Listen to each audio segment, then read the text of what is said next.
ዛሬ በአፍሪካ ሰማይ ላይ የተከናወነ ልባችንን የሚነካ ቁጣን የሚቀሰቅስ ነገር ግን በመጨረሻ ኩራት እንዲሰማን የሚያደርግ እውነተኛ ታሪክ ይዘንላችሁ መጥተናል። ይህ ታሪክ የአንድ የአፍሪካዊ መሪ የቡርኪና ፋሶ ወጣት ፕሬዝዳንት የሆኑት የክቡር ኢብራሂም ትራኦሬ ታሪክ ነው።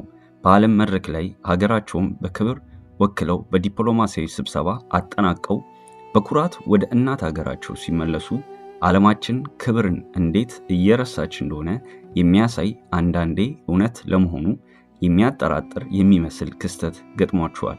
ይህ ታሪክ አስደንጋጭና አስተማሪ ሲልም እልህ አስጨራሽ ታሪክ አብረን እንመልከት። አውሮፕላኑ በሰማይ ላይ በቀስታ እየገሰገሰ ነው። አጃቢዎች የማይሻው ቦዲጋርድ የማያስደስተው ከረጅም ጊዜ በኋላ በአፍሪካ አህጉር የፈነጠቀ ፋና የብዙዎች ተስፋ ትሁቱ መሪ ዳግማዊ ቶማስ ሳንካራ ፕሬዝዳንት ኢብራሂም ትራኦሬ በዚህ አውሮፕላን ውስጥ እንደ ተራ ተሳፋሪ መስለው ተቀምጠዋል። ተወዳጁ መሪ ከአፍሪካ ምድር በሺዎች ኪሎ ሜትሮች ርቀው በዲፕሎማሲያዊ ስብሰባ ሀገራቸውን ጥቅም አስከብረው በድካም ስሜት ቢዝነስ ክላስ ወንበራቸው ላይ ተቀምጠዋል። አጠገባቸው ሌሎች ተሳፋሪዎች አሉ። አንዳንዶችም እንደ እሳቸው ጥቁር የቆዳ ቀለም ያላቸው የአፍሪካ ወይንም የሌሎች አህጉሮች ሰዎች ናቸው። ድካምና የጉዞ ልፋት በፊቶቻቸው ላይ ይነበባል። በድንገት የአየር መንገዱ የበረራ አስተናጋጅ ኬለን የምትባል ሴት ፊቷ ላይ የሥራ ግዴታ ሳይሆን ያልተለመደ ትዕቢት የሚነበብባት የቢዝነስ ክላስ ውስጥ መዞር ትጀምራለች። ጩኸት ባይሰማም አካሄዷና የምትንጎራደድበት ሁኔታ የሆነ ችግር እንዳለ ያሳያል። ምን እንደተፈጠረ ብዙም ሳይቆይ ግልጽ ሆነ።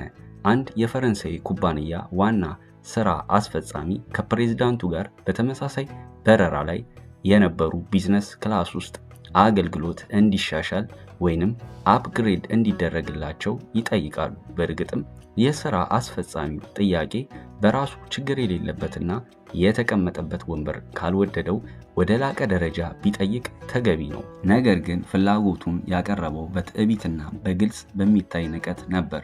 የበረራ አስተናጋጇ ኬለን የዚህ ዋና ስራ አስፈጻሚ ከንቱ ምኞት ለማሟላት በሚመስል መልኩ በቀጥታ ወደ ጥቁር ተሳፋሪዎች መሄድ ትጀምራለች።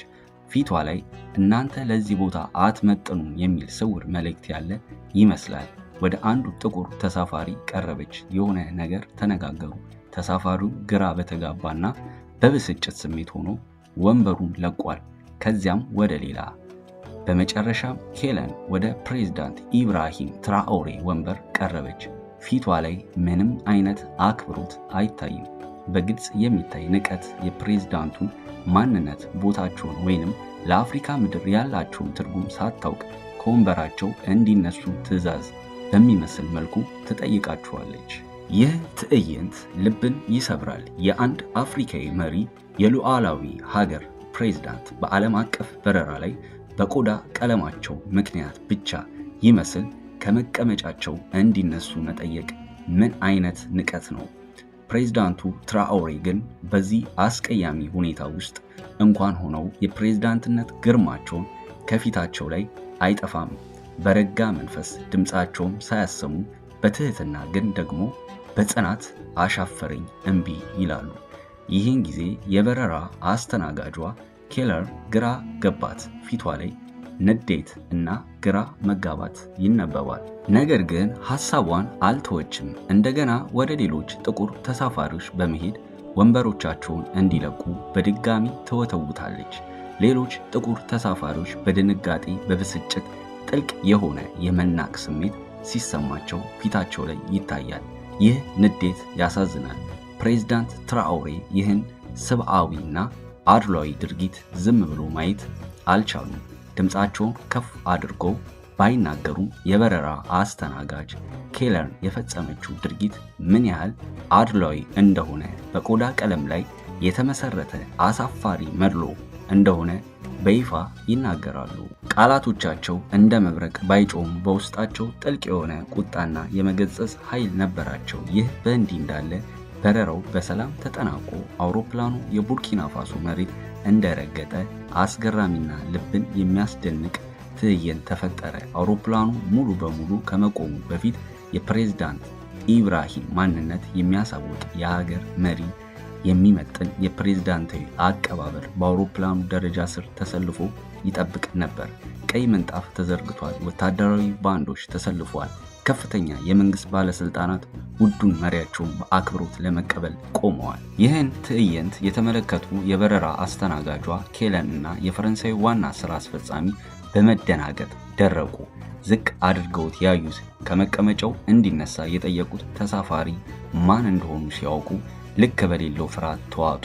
ቅስማቸው ተሰበረ። ንቀታቸው በቅጽበት ወደ ከባድ ጸጸት ተለወጠ። ክብር የማያውቁት የበረራ አስተናጋጅ ኬለንና የፈረንሳይ ዋና ስራ አስፈጻሚ ወዲያውኑ የቡርኪና ፋሶ አየር ማረፊያ በጸጥታ ኃይሎች በቁጥጥር ስር ዋሉ። ክሳቸውም ቀላል አልነበርም። የሀገርን መሪ አለማክበር ዲስሪስፔክት ዘ ሄድ ኦፍ ስቴት በሚል በቁጥጥር ስር ዋሉ። ይህ ድርጊት የቡርኪና ፋሶ ሕግ መሰረት ከባድ ወንጀል ነው። ፕሬዝዳንት ኢብራሂም ትራኦሬ በዚህ ክስተት ለአፍሪካ ብቻ ሳይሆን ለመላው ዓለም ግልጽና የማያሻማ መልእክት አስተላልፏል። የቡርኪና ፋሶ ምድር እና የአፍሪካ ምድር የሰውን ክብር ሰብአዊ ከማንኛውም ነገር በላይ እንደምታስቀድም፣ የቆዳ ቀለም፣ ሀብት ወይም ስልጣን ለቡርኪና ፋሶ ህዝብ ዋጋ እንደሌለው በጽናት አሳይተዋል። የቀኝ ገዢዎች አስተሳሰብ በሀገራቸው ቦታ እንደሌለው በድፍረት ተናገሩ። ምንም እንኳን ዓለም አቀፍና ዲፕሎማሲያዊ ጫናዎችን ቢኖርም ቡርኪና ፋሶ በሁሉም ዜጎችና በሁሉም ሰው ላይ እኩል ፍትህ እንዲሰፍን አበክራ ትጠይቃለች። ይህ ክስተት የቡርኪና ፋሶ ሉዓላዊነት አጉልቶ ያሳየ ክስተት ነበር። ይህ ሁሉ ጉድ የተስተናገደበት ኤር ፍራንሲስ የተባለ አየር መንገድ ስሙ በእጅጉ ተበላሸ። በብዙዎች ዘንድ ከፍተኛ ተቃውሞ ገጠመው። አየር መንገዱ በይፋ ይቅርታ ለመጠየቅ ተገዷል። ነገር ግን የደረሰው ጉዳት ቀላል አልነበረም። የበረራ አስተናጋጇ ኬለንና የፈረንሳይ ዋና ስራ አስፈጻሚ ለፈጸሙት አድሏዊ ድርጊት የቡርኪና ፋሶ ሕግ መሰረት ተጠያቂ ሆነው በከባድ የሕግ መዘዝ ገጥሟቸዋል። ፍትህም ተፈጽሟል። ይህ ታሪክ የፕሬዝዳንት ኢብራሂም ትራኦሬ ጥንካሬና የቡርኪና ፋሶ ሉዓላዊነት እንዲሁም የአፍሪካውያንን የማይደፈር ክብር የሚያሳይ ነው። ማንኛውም ሰው የቱንም ያህል ትልቅ ቦታ ቢኖረው የሰውን ክብር ዝቅ ማድረግ እንደሌለበት ይህ ክስተት ይነግረናል። ውድ የአፍሪሲኒያ ተመልካቾቻችን አብረን ብዙ ተጉዘናል።